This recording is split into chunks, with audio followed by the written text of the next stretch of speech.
And it's a great opportunity for you to go back, look at the process. Is this really like, do we want to migrate this chaos, or do we actually want to, tighten some of the leaks there and see where we can do better?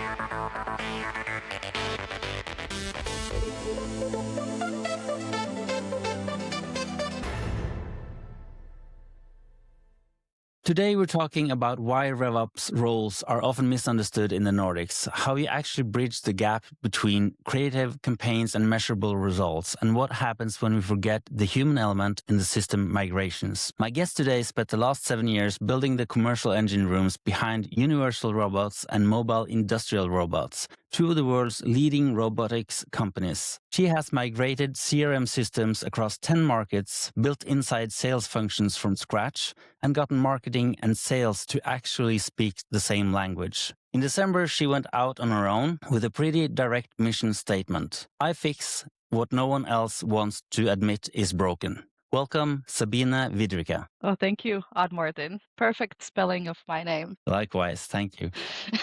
Really nice to have you here, Sabine. I've followed you for a bit, and you've gone from marketing automation specialist to CRM manager to starting your own consultancy. What finally made you take the leap, and what does being tool agnostic actually mean in practice? Love that question. But I think I have to roll it a little bit back, right? Because I started in my, let's say, marketing automation journey right out of university, right? This was my big long-term employment at Universal Robots. And my first role was I was hired as one of the few of lead management specialists or lead generation specialists, where we were focusing mostly on the inbound. So that's how I learned to use HubSpot. I was just deep in it. I started to set up different campaigns that the global marketing team was passing on to us. And so that's how I started to get like my hands on the system itself. And then I was just curious all the time. We didn't really have any, let's say, trainings or enablement. You just get thrown into the fire and then you figure it out. And I think that's what that's how most people end up in marketing operations roles. So I started basically by implementing campaigns, launching different kind of, I created landing pages as well. So I worked with CMSs and I worked with the sales teams and with marketing teams to kind of bridge that gap and understand how we can effectively launch campaigns. And then I started to dig deeper into the platform and think about how that could actually be optimized. I thought, oh, it's pretty cool tool. Why are we not doing this, or why are we not doing that? And then I started to question some of the things that we were doing, develop the first lead scoring model, and so on. So I think it really got me curious and excited that I could use some of these skills that I learned in the university, but like really apply in a real environment, right? So I was kind of changing roles a lot, as you said as well, because I've been, you saw my titles on LinkedIn, they're quite different, but they kind of follow the same red thread in a way. So I just took every new opportunity that I could get to kind of broaden my experience and get my hands on more fun projects to run. And that's how I learned more about the tools and the systems behind. And that's where I got also more deeply into the RevOps foundations. And what finally made me take the leap, I would say, is, well, 7 years in the same company in different roles. It seems like I have worked in at least, I don't know, 6 or 7 different companies over these 7 years, even though it was one, which changed a lot of leadership changes, team changes, strategy, different things were happening. We were rapidly growing, and then we were also kind of rapidly starting to decline. That made me think about how we can change the ways how we are working. Where do we really need to strengthen our work? And I think that's where I kind of landed in this bridge between IT, between data analysts, between our CRM team, between creative teams, and also between like ABM, sales enablement, and eventually lead management. So I kind of got into the middle of all of that. And I thought, well, it would be so great to try and apply the learnings that I learned within those 7 years in different companies that are just starting their growth. Because there's a lot of things that I think back and see like I should have done it in this way, or this was such a bad way to do this project, or we missed this crucial step. So having that experience, I can really say that I was in large projects. We crashed, we burned, we somehow made it work. We got things done, and I had so many learnings that I feel like I want to spread around, and I want to start my own consultancy and try and help other companies that are really struggling, and they have a great product. And like being in this space of robotics and industrial automation, it is a complex tool. It requires quite a lot of, let's say, going out to the customer, really showing how the solution can help them in their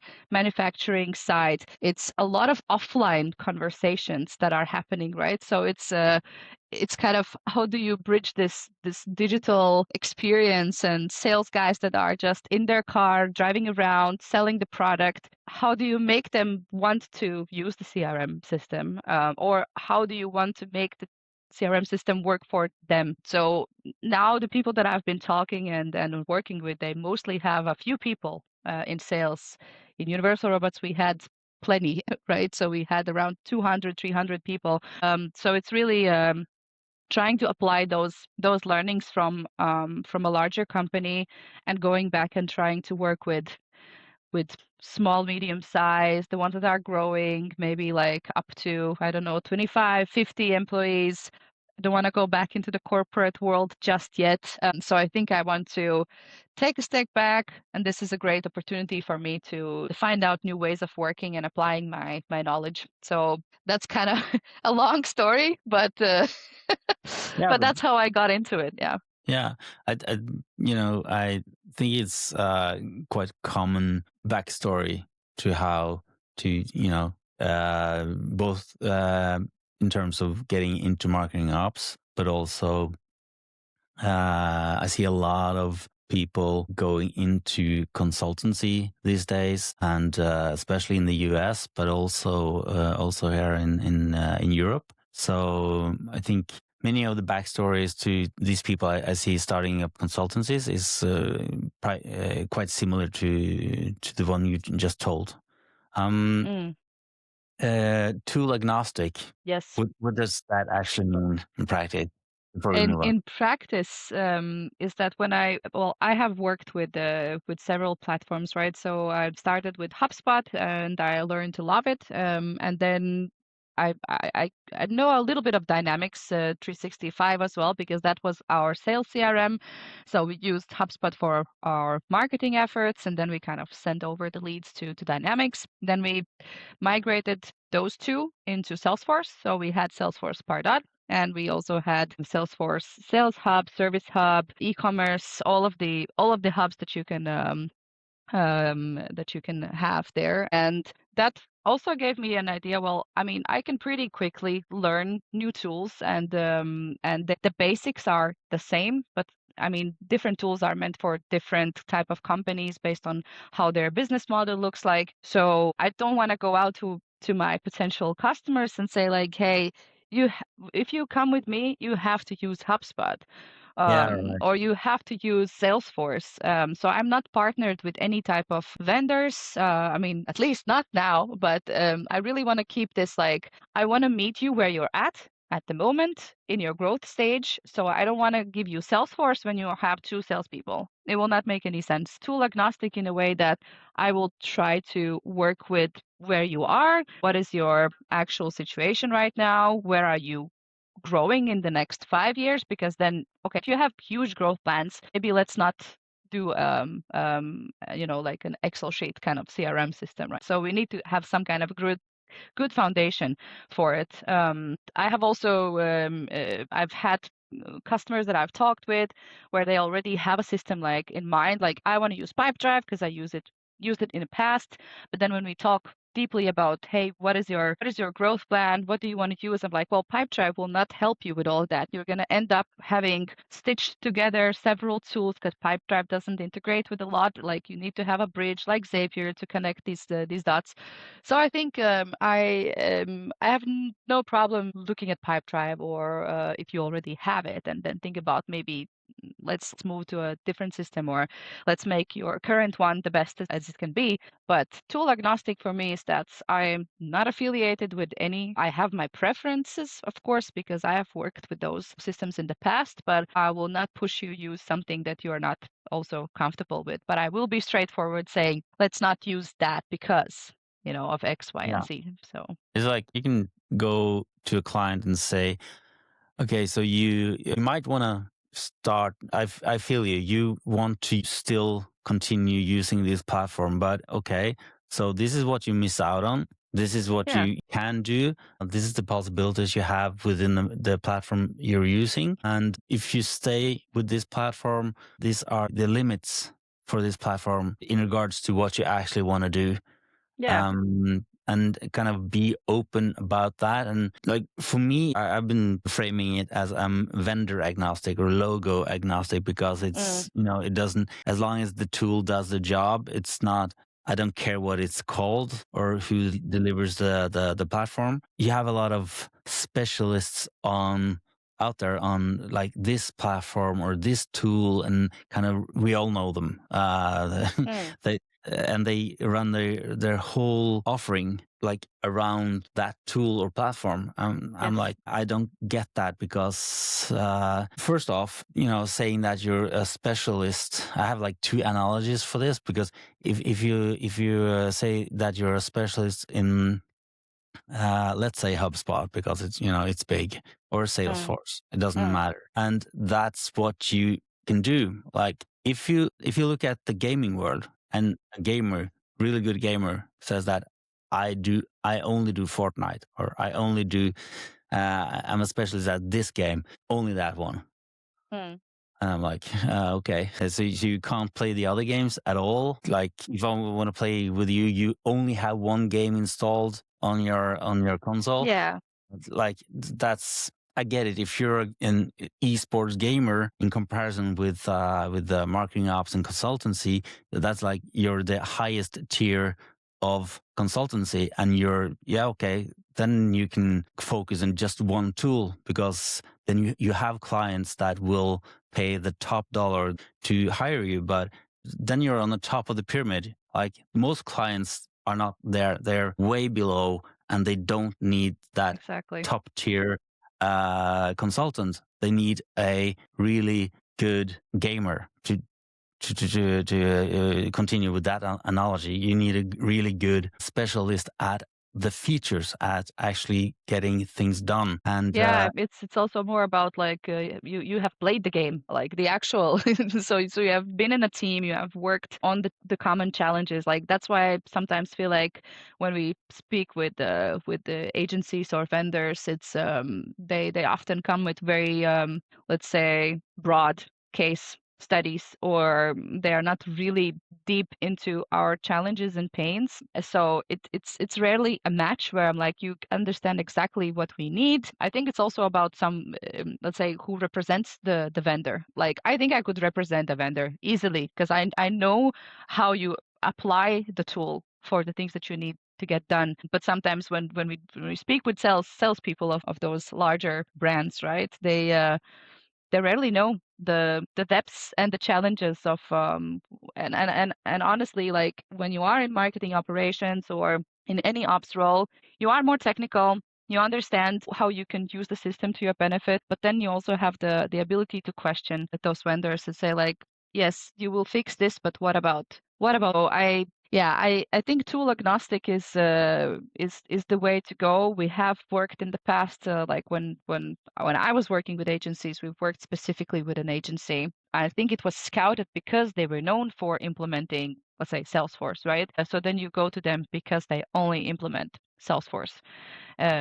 So I think that I would miss out, especially when I'm starting out as a consultant. I would miss out on a lot if I would just go like and say I'm a HubSpot girl. Like it's not what I want to let's say identify myself with, right? I want to make sure that I'm known as I can basically architect your CRM system. It doesn't matter which one it is. I will look at your business process.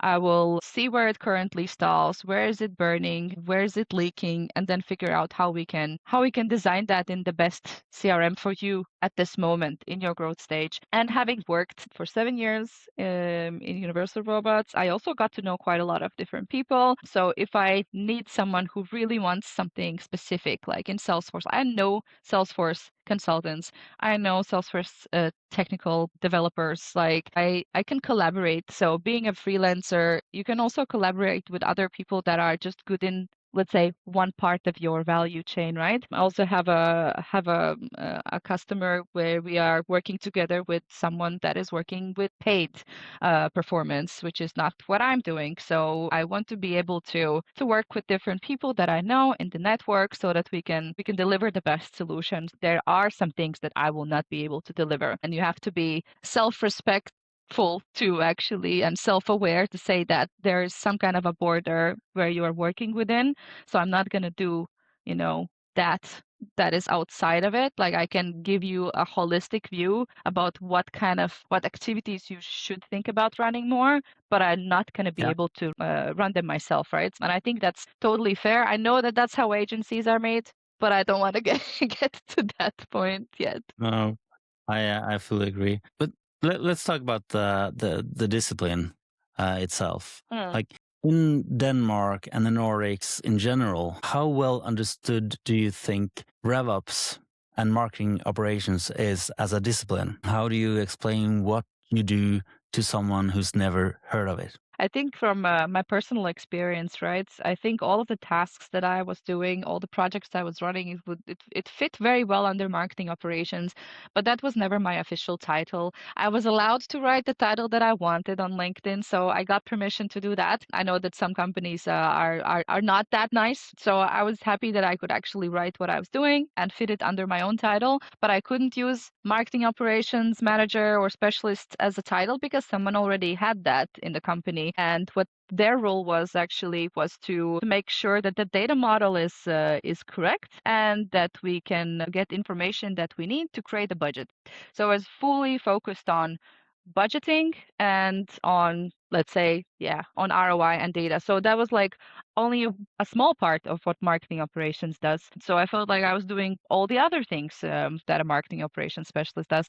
So also in the same company, we did have a revenue operations specialist or manager. Never saw him, never talked to him. I think he was working closely with the operations facility. So actually with the supply chain management and so on. So that was kind of far removed. Never had spoken about anything related to marketing whatsoever. So Yeah. I think that maybe just from my own experience, the company was not ready for that. We also had a commercial operations director. So we kind of had all of these things in place, but we were not talking to each other at all. So it was a very big silo situation. Still somehow got things done, but and I think that's where it's difficult to kind of figure out. So where do I fit, right? I was kind of like the black sheep, always somewhere in between, never really fitting anywhere in, like a one woman operation, though I had a lot of good colleagues that helped me in different departments to get things done.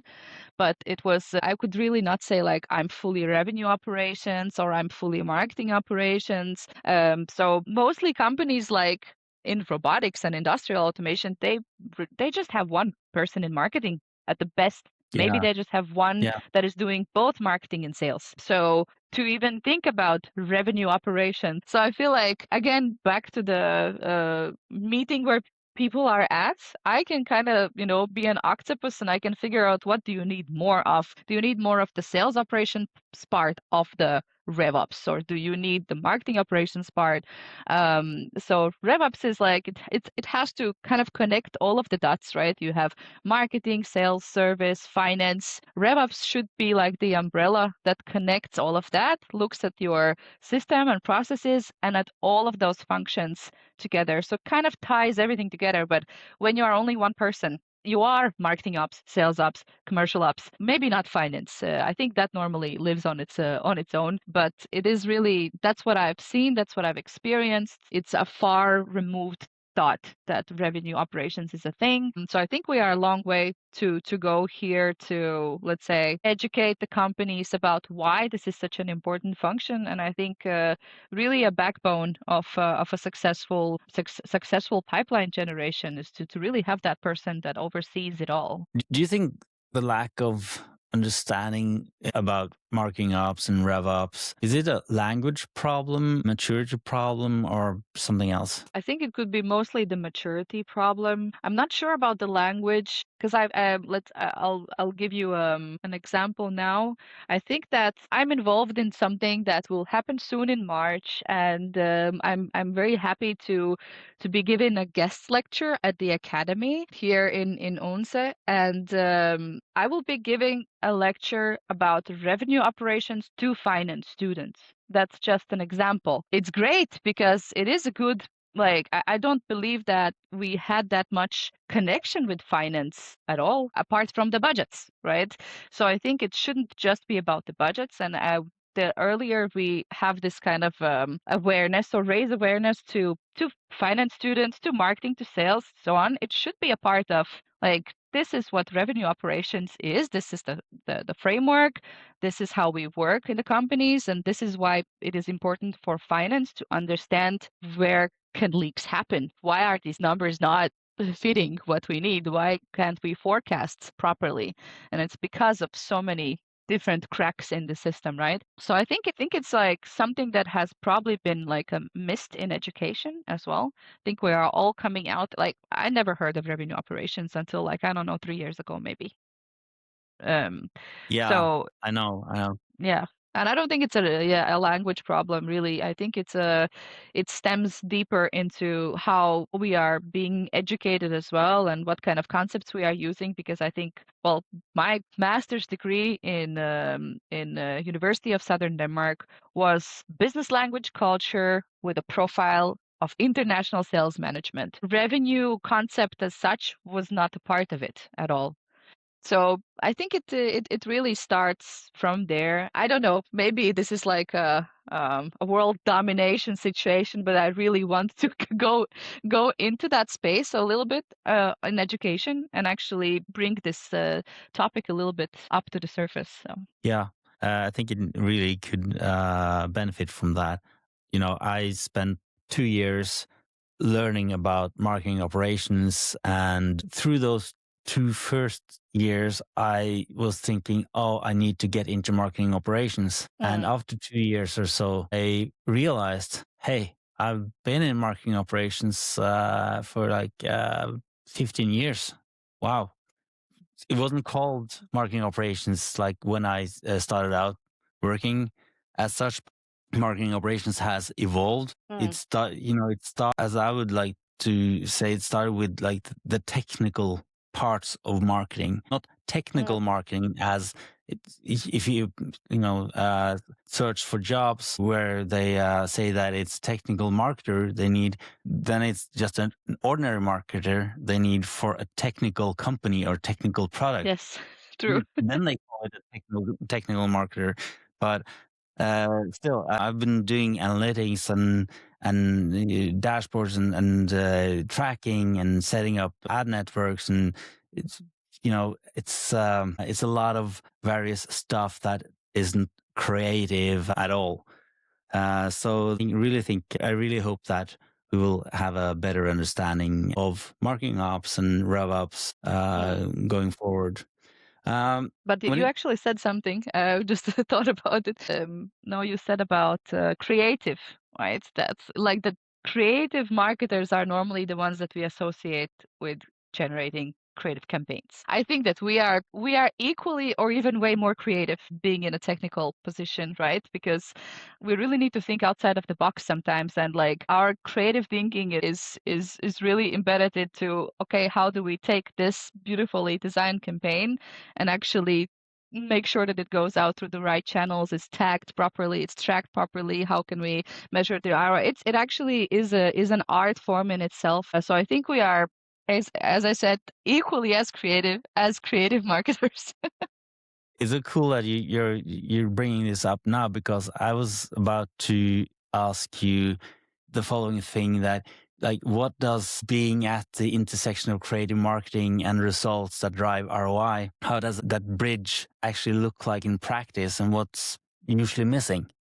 From my experience, where I really thought my skills could be of help is, I really love project management, right? So I did also some courses, some intensive courses in Universal Robots when I was still there. I really loved that discipline, and I think that's actually something that is really as a foundation for some of these bigger creative projects, because when we worked with we kind of had a reorg right at the beginning of last year. So there was a round of layoffs. We had less people, less budget, but of course the same or even higher target goals, so that we really need to figure out how are we gonna manage our workload. A lot of people were doing, like, I don't know, 2 people, 3 people jobs. So it really was a situation where we needed to think creatively outside the box and maybe eliminate some of some of the manual processes that are in between. So when I was working with the creative teams, and the creative teams meaning like we had some campaign teams that were working with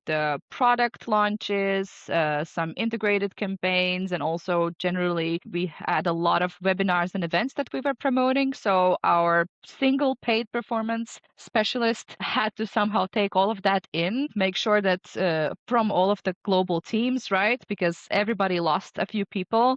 So then somehow all of that funneled through one place, and it became kind of overbearing. So it was difficult for her to manage her work. And the requests came in through email, through Teams, through randomly assigned tasks in Asana. Asana was the project management tool that we were using. And then I said, hey, well, let's sit down, breathe, think about how we can actually orchestrate this in a way that you are not like literally dying every single day trying to set up these campaigns, right? And then we just created like a nice concept, like branded it as well. We called it Pause. We used like animals to brand it so that we can like, and it was a process for activating with success. So that was like PAWS, which was pause. So was there a little bit of like creative marketing in there as well, trying to internally, let's say, make it a little bit more fun to use. And we just created like a form on Asana, which was a campaign intake form. We had like some AI running in the background, also like checking which region is requesting for when is the event due date. Then the Asana would create the tasks based on when the due date was, add them to the right portfolio and folder so that the person can actually manage their work properly. So even though it's like not necessarily maybe a fully CRM kind of role, it's still like when people are struggling with like how to actually automate some of the processes, they normally go to that person who they know, oh, you have done so many like technical things, you probably can figure this out. So again, you take a tool that we have, see what kind of opportunities they have to automate, what kind of AI capability they have, and just try and test. And I think that was like a really fun way to bridge that gap. And also it gave a better overview of what are we running when it is coming out. So it created like a nice calendar for us to work with, and then also to go back and measure. Because when we would create these kind of bigger projects, it would automatically create tasks for all of our creative teams as well. Let's say we need to do a product launch. Product launch person comes in, we do a kickoff with all of the different specialists, and then we have like a project template that always is auto created after the kickoff, which creates tasks for each department. So we have like paid, we have web building landing pages, we have content, creating ad content, copy, and so on. So a lot of that was like fun for me to work with, because I just love to make these like processes smoother. And so it's not only about, and this was kind of like a marketing ops task, but I don't think that the marketing ops who was actually marketing ops in the company would be able to do this. So I think it was, this is how I've been seeing, like, hey, I don't need to put myself into a box. You have a problem, come to me. We're going to solve it in cool, creative ways with the technology that is available right now. And boy, there's so much technology available these days that it's really hard to keep up. I would like to add something because what I see often gets prioritized down when you have a lot of campaigns running, like you just mentioned. Many lack a system to actually be effective enough to get to what from my point of view, is one of the most important things, actually measurability, like being able to track the campaigns and actually see the results from the various campaigns. So kind of forgot my question now. No, but I think like this creative Yeah. working with the creative teams, that's also how we built our attribution model. That's how we built our reports, is really to understand what is it that they want to measure. Because I think at the beginning they wanted to measure every single thing. Going to each platform, look at how this, ad performed, like in a very, very Yeah. detailed. And the numbers in the ad platforms are rarely the same as they are in the CRM. So there were a lot of kind of disconnects, and every single campaign manager was looking at different results.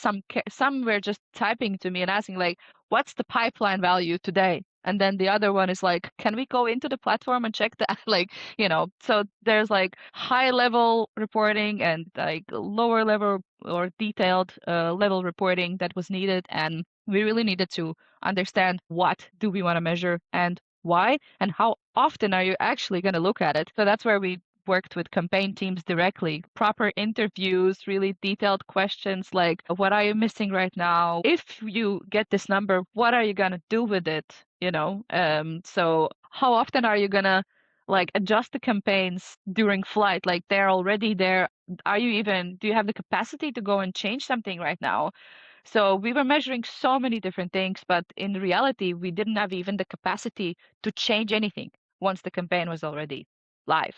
I've been at companies where we have like set up this amount of steps. This is how we set up a campaign. Okay, so we plan it, we get the creatives, get the budget for it, and we plan where we're gonna run it, and we have tracking, and we're gonna get it live, and then we're gonna optimize the campaign and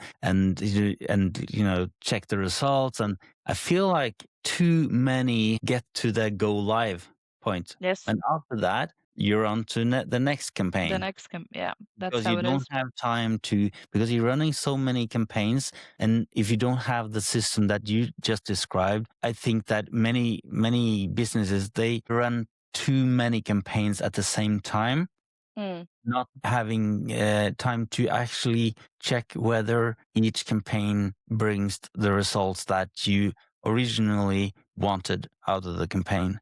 And Exactly. like every campaign kind of boils down to check, done, check, done. We ran that campaign, that. Oh, we've done like 30 campaigns. We're so good at what we do, but yeah, what's the results? Yeah. So I think that is a problem that many businesses face, or many marketing teams face, because they haven't been able to kind of get this process implemented like you described it. And I think many marketing teams and their companies would benefit a lot from actually having a proper process in place, and having, don't run more campaigns than you actually can measure. Yeah, and that's a good one to say. optimize. Exactly. You say we often forget the human element in migrations and transformations. What do you mean by that, and what have you seen go wrong?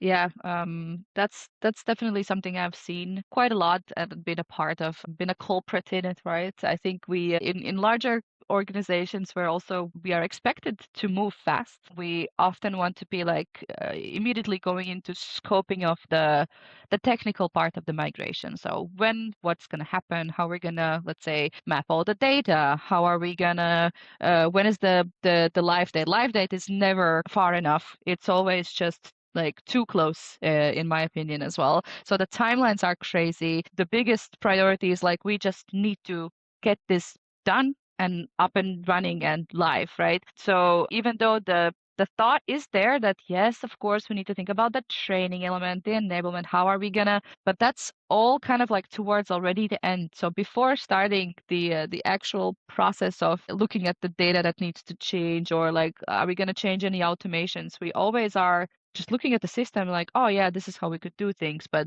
rarely think about what kind of a daily process that will change for the internal user. Is this in any way better for the buyer journey, or are we just doing this for the sake of doing it? What is the goal for us to migrate this, right? So I think the human element that we also kind of missed several times is really the training element. Even though it was done, it was again some part of like a checkbox where you design a nice training, do a checkbox, training is done, my job is done, close the laptop and let things run. What we did really well, I think, in the migration from HubSpot to Salesforce from a marketing perspective, because I was running the marketing part, migrating all of our forms on the website, all of the automations, all of our email workflows, nurture flows, campaigns that were still running. So all of that I was responsible for. Then we had also some people responsible for sales and for service. A little bit like siloed, but we did our best to kind of work with what we had. But what we did pretty well, and we got also some great feedback for, is that human element, is that we really took people, all the marketeers that were super users in the system that would have to go like on the live date and start to build their campaigns and forms and so on. We brought them in very early in the testing phases. We asked them all the questions that we could ask.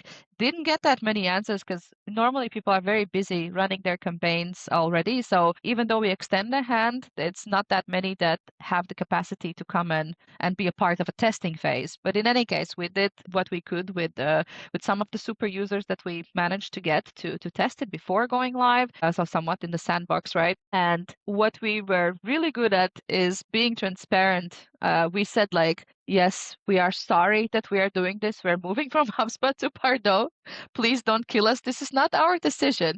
We all hate the system right now. It doesn't look as beautiful as HubSpot, but let's just take it step by step. Will it do the same things in the end as HubSpot did? Yes. Does it look bad right now? Also, yes. But we were super like transparent, and we had a great kind of openness and a good culture in the team to be like, we are all in this together. Even though, like, let's say I'm leading this migration, I know the system kind of like maybe 5% better than you do. So we are in this together. We are, and I think this like transparency and being like, on the same level with everyone, saying like, let's gather all the feedback, let's build this, we are in this, we have no choice, let's just do. And then a lot of the good stuff actually happened in the hypercare period. So we went live, and then we had time zone specific calls every week where people would come in and vent about the system. It really helped to understand what is wrong, like to be able to optimize and troubleshoot. So I think the human element is that we really need to be as transparent as possible, even though maybe some of the changes we don't like, but in the end, it is for the benefit of the whole company. We wanted to move in the same ecosystem, to have the data all in the same place. So there were, of course, some trade-offs that we had to go through to end up in there. Also with lead management and with training, we implemented some service level agreements. There was a lot of improvements, not just the migration, right? Like if you migrate, there needs to be a reason, and it's a great opportunity for you to go back, look at the process. Is this really, like, do we want to migrate this chaos, or do we actually want to, tighten some of the leaks there and see where we can do better? So I think the more stakeholders you can get to buy in a global organization, it has to be at least one person per that region. We can't just say like, yeah, US brings the most leads. We don't care what APAC says. We're just going to do what, right?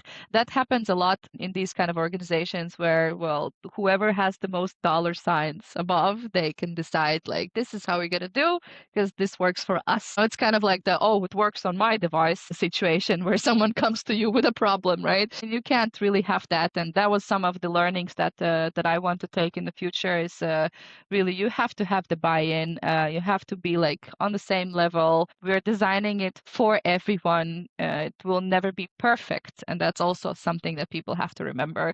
No CRM is perfect. No process is perfect. There will be some kind of cracks, but as long as we're all in it together, I think that's the communication aspect is very, very important. And I did as much as I could from bottom up, but the top down is where is normally missing a little bit, even though we have like, hey, some bigger sponsors for the project, we need to do this. They don't have that hands-on technical day-to-day struggle. So no matter how they will try, they will not be able to communicate it in a sincere way. That's only my experience, like, and can't blame the leadership for that. But that's where it's kind of like our task to help them maybe speak that language, Yeah. you know? I think a lot of system changes and migrations would run much smoother if somebody just, from the top just said, okay, so this change sucks, but we're in it Exactly. together. Exactly. I So, think that's a you know, perfect way of summarize my 10-minute rant. I think a lot of changes like that are based not on how much better the workday will be for the humans Yes. using the platform or the new platform. It's based on some numbers at the bottom of a spreadsheet. Oh, we can save that amount of money, and then they're just looking at the annual software lease cost. It's you don't look at the actual cost of having less efficiency from your staff that are not able to perform in the way they used to because everything's new. Some parts of it probably suck. If just a few more leaders around there, if just one per each migration for the nearest leader or manager, just would say, okay, so I understand this actually might suck a bit for you, but we're in this together. We're gonna solve it. We're gonna find a way. And yeah, you don't like it. I don't like it, but this is what we're gonna do now. Yes, So exactly. yeah, It's about making those decisions. When we had to make some of those decisions, of course we were asked like what would be the best way of doing this or that. But like if you're not saying your opinion, then you are agreeing with the with what the majority was talking about, right? So it's about also speaking up if you see some concerns early on, raise those red flags and be like, hey, then at least you're gonna sleep peacefully at night. You'll be like, I told my piece. I normally I'm not just telling it, I'm putting it in writing because I keep receipts of everything that I do. It's like documenting my own opinions, right? But it is important because when the time hits and the red flags are actually experienced in life, we'll be like, ah, here you go. totally. So. I told you. I told you so. I don't like to be that, person to say I told you so, but it has happened several times. Yeah, it's But you live, inevitable. you learn. Yeah. Sabina, before we wrap up, if someone's listening to this or watching the episode and recognizing themselves in the chaos that you've described so far, a messy CRM, fighting over lead definitions, systems that don't talk to each other, etc., what's the one thing they should do tomorrow morning? Call me so we can vent about it together.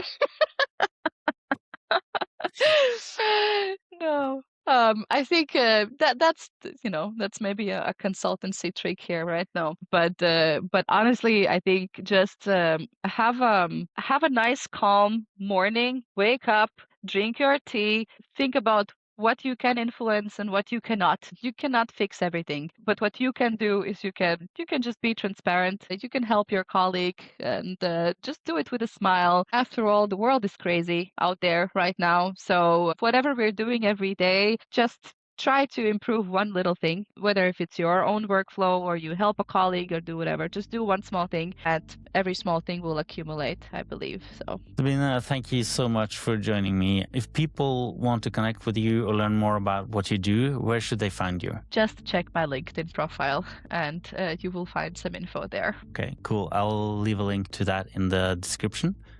Sabine Vidrike, thanks for being on The Oddinary. Thank you, Morten. Bye-bye. It was a pleasure. Bye.